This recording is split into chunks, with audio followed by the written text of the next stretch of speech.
Hey loves, welcome back to my channel. TaragayeNicole here. How are you guys doing? I hope you are well. So I'm sorry it's late, late, it's like 5 o'clock here. And it's not that bright, but I didn't want to leave y'all hanging with no day number 9. So day number 9 is, and I'm just going to read it because how to spend less while eating healthy. So after yesterday's task, you should have wrote down your groceries and your restaurants totals, and you should know how much you're spending each month on food. And today we're going to look at some ways to cut down that cost.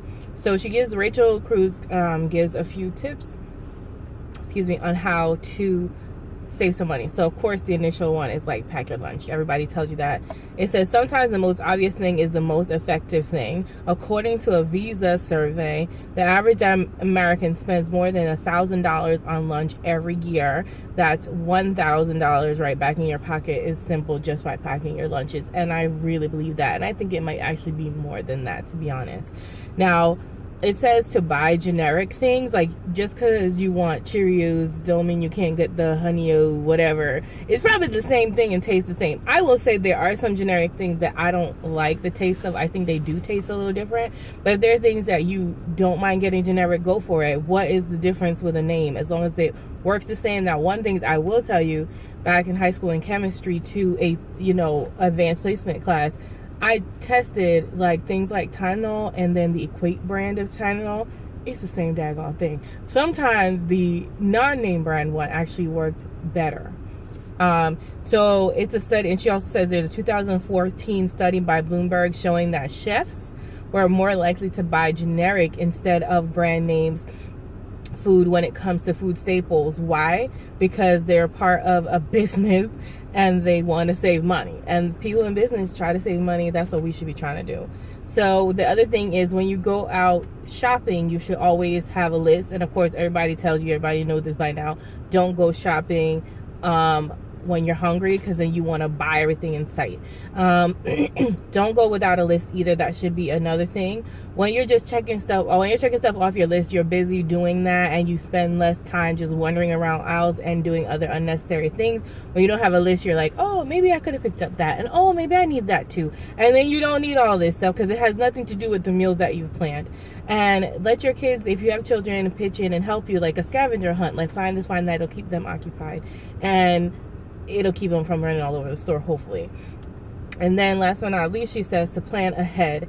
After a long day of work, if you have kids or whatever, and even if you don't have kids, I'm tired, it's just easier to go through a drive-through sometimes.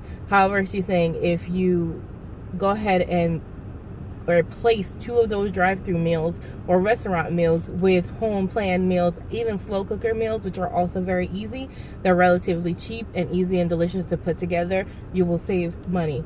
So now let's plan ahead. How do you want to aim? So your next task would be what do you want your new totals to be for next month?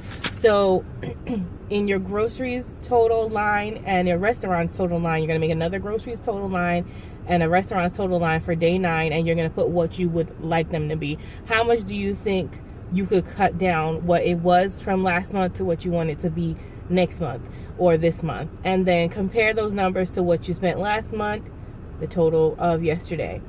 How much money did you find? Did you save a lot? Didn't save a lot of money? Write down the number next to your total from day 6 and put it away for later. If you entered a planned amount, and oh, never mind, that's for every dollar thing. But yeah, so those are the instructions for day 9. I hope you guys are even liking this series. It doesn't look like a lot of people are watching it, but hey, if some people are watching it and it will help them, then good for you. I believe when I did mine, my original amount was like over 200, and this month, or for February, I plan on spending only like, what was it, 160. So I'm looking to save a good $40 to $60 there. I'm gonna try and come back with my actual numbers on like the last day, so you guys can see what I found. I'm sure that's gonna be one of the tasks.